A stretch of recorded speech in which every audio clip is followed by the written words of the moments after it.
I've read every book for people that have come on thus far. I don't know if I'll always be able to, but I think some of those books would have fallen to lower on the priority list if they weren't coming on the podcast. But Right. some of those conversations that I've had in the books I've read have made it into the pages of the novel. So there's all this overlap to include this one.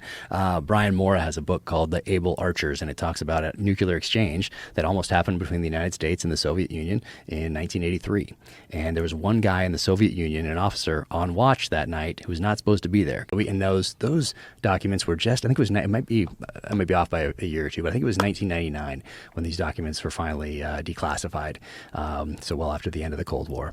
And, but things like that. So I read that book and had that conversation with this guy, and he's a really nice guy, great guy, been in the intelligence world his whole career, and that made it into the pages of this novel. So there's overlap, but Robert Kennedy has not been on the podcast yet, so I have not read that book, but I've been meaning to read it.